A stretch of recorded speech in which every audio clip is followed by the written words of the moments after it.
Alright, Likutei Moharan. We are in the Teres Ela Mishpat in Torah Yud. So just a little synopsis, since we had Torah Test. In Torah Test, the end of Torah Test, after we have explained that when a person davens with all his koyach, that his tefillah goes into the gate that belongs to his tribe, to his shevet. He's zoicher to new koiches in avodas Hashem. Shenemar tefillah lekel chayai. Davening to Kodesh Baruch Hu is my life, is my vitality. He's zoicher to avodas Hashem, and also he's zoicher to zivug and to parnasa. And he's bringing shefa, he's bringing plenty and bounty to the world. And we said, what is the eitzah that a person should be able to put all his koiches into the davening? So he should speak dibura emes.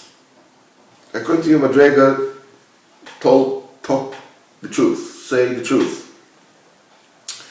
And the truth the dibura emes, and the Rebbe's Malchim much more in Torah Kufi base, they will enable you to find the opening in the darkness where you are, and you'll be able to daven properly. And he says a person needs a very, very big schus that his tefillah taka should go through the gate that is shaykh to him. It's a big, big schus. And the eitzah that you should be able to, there are two things. One of them should daven on the koich. Second thing, tefillah should go into the right gate. He says, so for the daven whole koich, that's the eitzah is emes. Now, the eitzah for the tefillah to go into the gate that's shaykh to you is to be mekashish to the tzaddik adon. Because the tzaddik is p'chinas Yaakov Avinu. You know that each one, he knows the root of every single tefillah where it's supposed to go, because he's the source. He combines all the 12 shvatim, the 12 niskoros tefillah. That's why Yaakov Avinu, who is in the source, was able to give to Yosef, and I gave you an extra Shechem over your brothers. Rabbi says Shechem talks to the world of mentalities, the world of the koichovim, and the olam hashofim. Because Shechem is Shetevas Shofel, Koichav Malach. Malach is the world, the realm of principles, of mentalities that run reality. The Koichavim are the gearbox, the interface between the Seichel, the pure intellect, and the Gashmis of Olam Hazeh. So Yaakov Avinu, being he was the Sherish Tefillah, was able to give down, because it gives down to the Sechel, that gives down to the Shvatim. Kechovim is the zodiac, that's the Shvatim, right? So Yaakov Avinu is beyond that, so he's able to give the Sechel, the Sechel to give to the Shvatim, that gives to reality. But Hashem Echad al Achecho. We just mentioned today, apropos this, maybe it's a good place to say it, if you don't mind, that about Ruvain. We said in the Gemara in Torah Dalet, it's a shtickl chiddush, I don't no guarantee that it's 100% true, but that Yehuda, that says that the bones of Yehuda were rolling in the desert. Why? Because he's told Yaakov Avinu, if I don't bring Binyamin to you, baby, chatasi le'ovi kol hayomer, and I would have sent him about, forever and ever. We said, but that's not the only thing that was said at that particular meeting. Reuven also said that Shnei Bonai Tomis.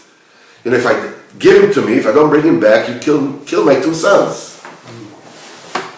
The Gemara says the klola of a chocham, even if it's al night, also comes true. We didn't find that this particular klola ever came true. And the further kasha, he says, as Shnei Bonai Tomid, you will kill my two children. He had 6. When you say what's a tzaddikim, Reuven had six boys. So he says, my 2 sons. He didn't say 2 of my sons. He says, my 2 sons. He had 6. What do you mean, my 2 sons? And Yaakov Avinu says, what do you mean, they're not my children? What's nonsense? So I wanted to say, as a possibility, that what Reuven was telling is not that, Yaakov Avinu is going to take and stab his children. It's nonsense. What he meant to tell him is, if I don't bring him back, I should lose the Bechorah. And you see that Yaakov Avinu in this parsha, in yesterday's Kriya, he says, Shnei Banecha, your 2 sons that were born in Mitzrayim Tel Menashe Ki Reuven v'Shimon Yuli. The Bechorah means that the 2 sons become Shvatim. That's what Reuven said. If I don't bring him back to you, I lose my 2 sons. I lose the 2 Chalokim that the Bechorah has. That 2 of his children will become Shvatim like Menashe and Ephraim became. So it did come true. He did lose it. And the same lotion is used, Shnei Bonai, my two sons, and he said, Shnei Bonecha, your 2 sons, Menashe and Ephraim. So Zeh keneged Zeh, so you could say, maybe you can say that is how the Klola actually became true. But it's a little intention. It says that a person also needs to make his bededus and daven with his own lotion. And this is until you come to together with the Torah, you come to the point that you pour your heart like water. And when you come to the level of pouring out heart like water, this B'nai Hashem will bring Mashiach in Geula. That's the thing that brings it. Because the tefillah has to do with Emunah, and the more a person believes, the more a person is inspaled, and the more a person believes, his tefillah is working more, and the Golus is an outcome of the fact that Emunah was blemished. Once Emunah is blemished, tefillah is blemished, the automatic results is Golus La'aleinu. Mimele, from here you hear the opposite. When Emunah grows, then Mashiach will come. That's why we say like this. Bishvil Zeh, Kshepogam Avram Be'eretz Yisrael. This is when Avram Avinu blemished in Eretz Yisrael. B'sha'ah she'ivtiach LaKadosh Baruch Hu Yerushas Haaretz. When HaKadosh Baruch Hu promised him on the Yerusha of Eretz Yisrael, that his children will be zoicher to Yarsha and Eretz Yisrael, he said, Omar B'me'eda, how would I know? What's my guarantee? Where's my contract? He asked HaKadosh Baruch Hu that he wants a certain sign, he wants a simon that his children will actually inherit Eretz Yisrael. And in this particular shaila, is a very, very thin gum. It's not like, listen, I don't believe you, do me, put your thumb for it, give me my John Hancock, so that I know that this is not what it was. Avram Avinu knew that his children could be a bunch of wild boys.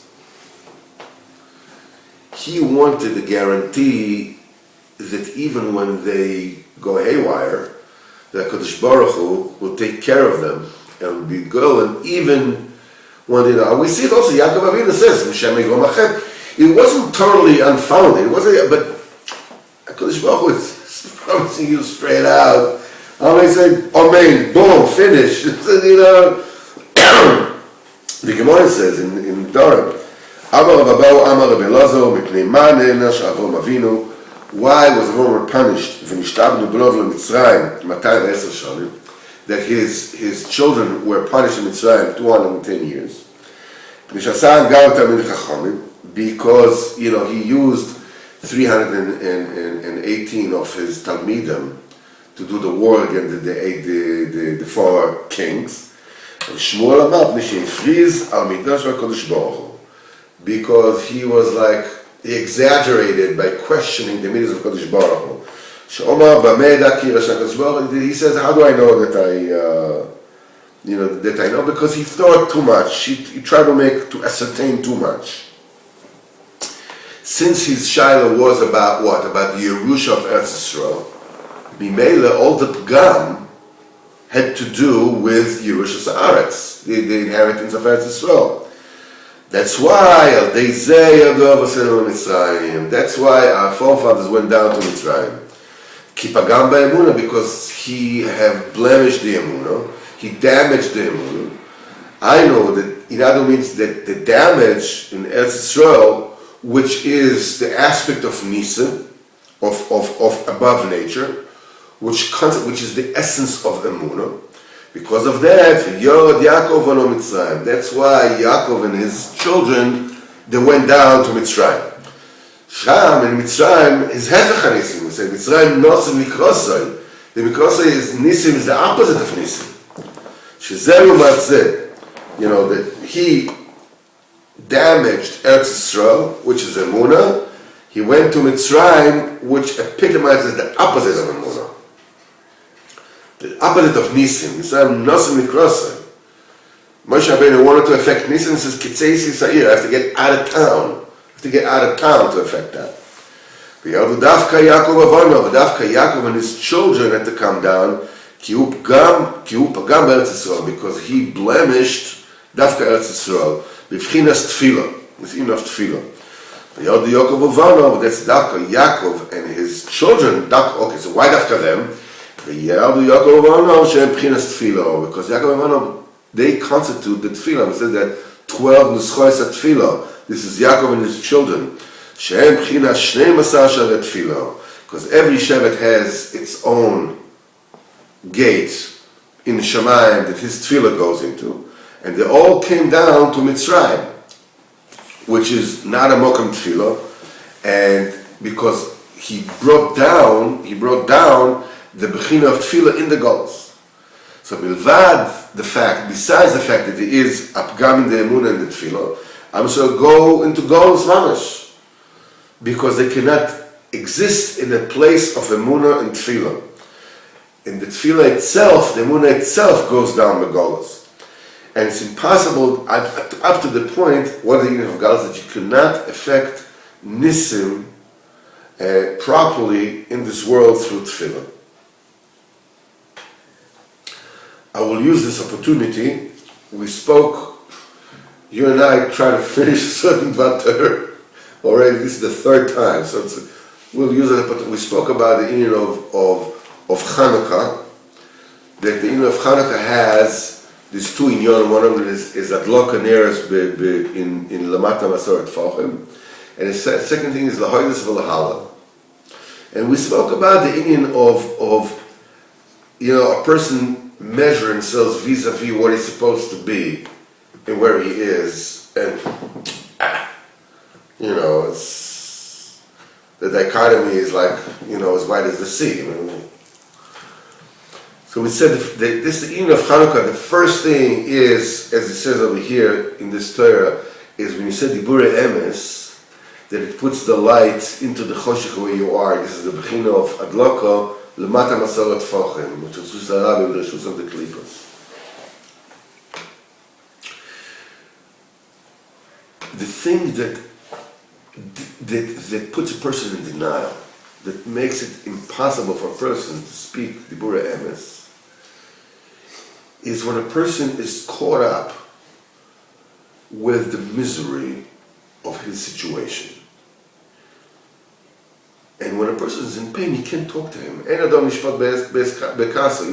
don't judge a person when he's angry, or he's in pain. You can't judge him. It's like, he can't think straight. The Rebbe says the person has to be besimcha to be able to get chayas hamoichin, a free, expanded consciousness, so you can lead your mind the way you want to.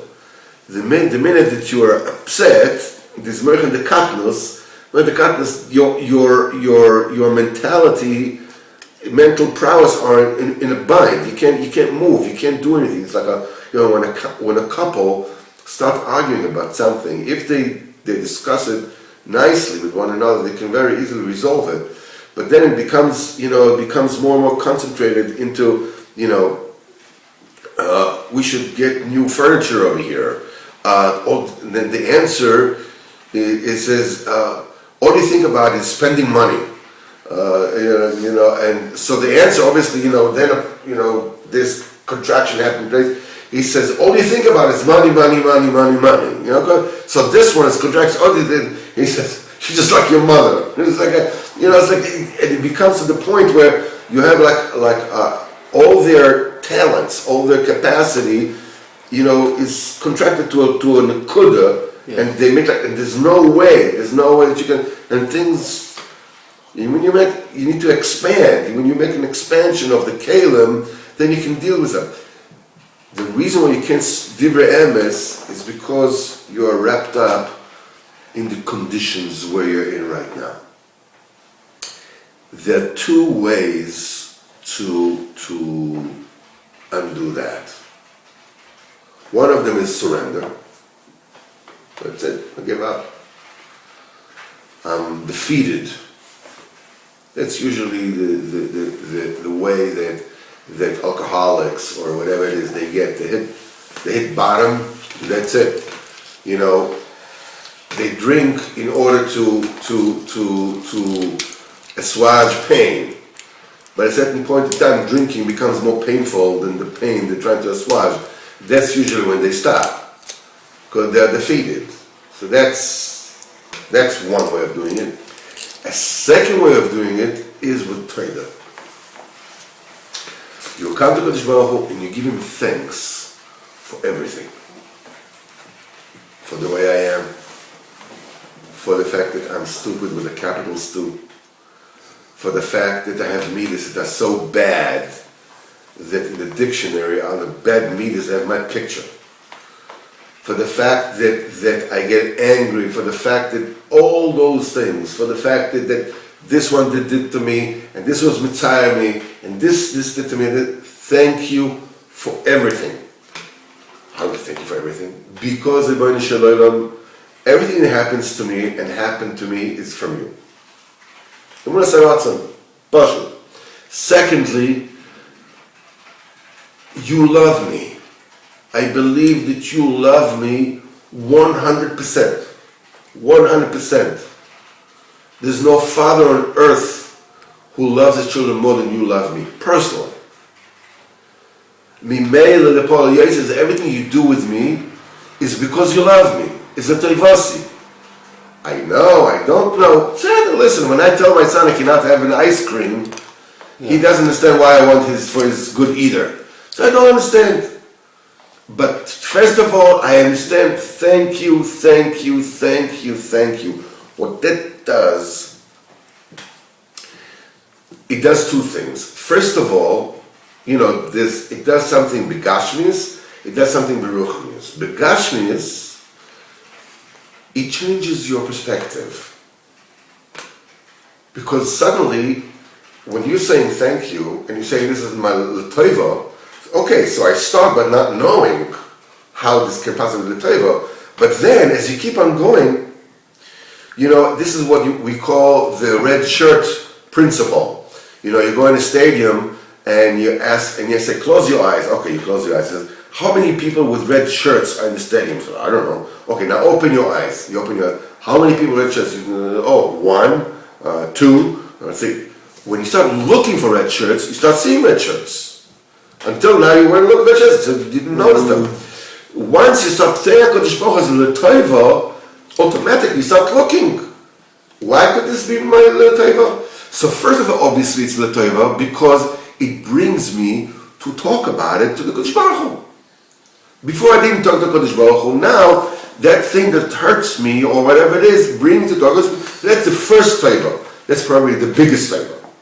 Okay, and then also, so your mind starts, refashioning itself, reformatting itself. It's like, okay, you wrap your mind around this notion, this is l'toiva, until I didn't even want to hear it. I'm in pain, leave me alone. Now, and secondly, this is what Rabbeinu says. When a person says, my life is not good, Kodesh Baruch Hu says, you think this is not good, I'll show you what not good is. The minute you start saying this is l'toiva, Kodesh Baruch Hu is saying, this is toiva. I'm going to show you what toiva really is. And then it starts showing you. And then it starts doing you, because everything that happens to you is to wake you up, to bring you to Kodesh Baruch Hu. So if you see yourself that you're so far from Kodesh Baruch Hu, you're so far from where you're supposed to be, thank Kodesh Baruch Hu. First of all, thank you, that I'm so far from you. According to your own distance, your own thing that is bothering you, for this you give thanks. Dafka, for this you give thanks. Because Baruch Hu to bring you closer, obviously. Because Baruch Hu to open it, but first of all, thank you. First of all, thank you. There are two inyanim of Chanukah, and then you're able to say Diburei Emes. Because then you're talking the truth. It's like for instance, like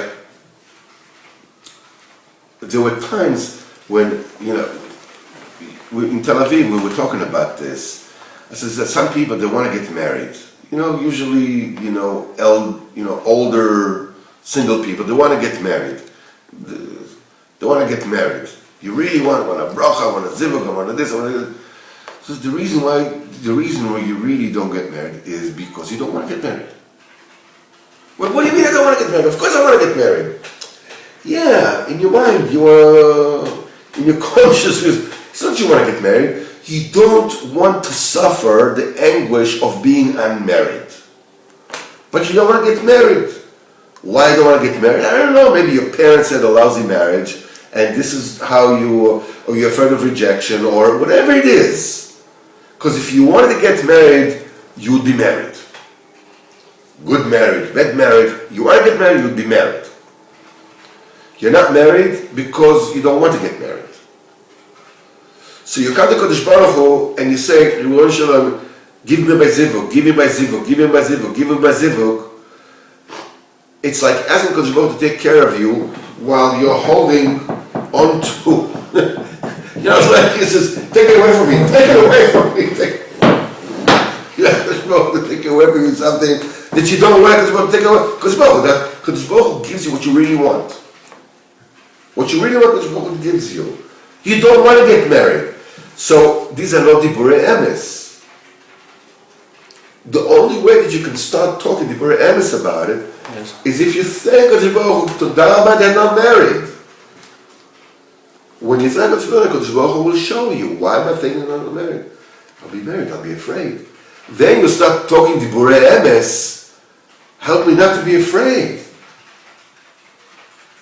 Help me find somebody that I'll feel safe with. Oh, now you're talking. You're upset with Kodesh Baruch Hu for not getting you married. You don't even want to get married. Before you give thanks, your mind is in a bind. And you're unable to speak about what the truth is.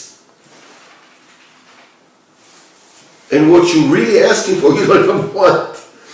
You're holding on to dear life that Kodesh Baruch Hu shouldn't give it to you. So this is the meaning of Neres Chanukah. Set yourself free. With all your blemishes, all your beautiful blemishes, all your beautiful pagavim and deformities, and you're just the way you're supposed to be. And everything you have is mamish, Kodesh Baruch Hu gives it to you, mamash, mamash, mamash, mamash. Then Diburei Emes, bring light, and then you'll see the light out of the darkness. At the end of the day. What a treat.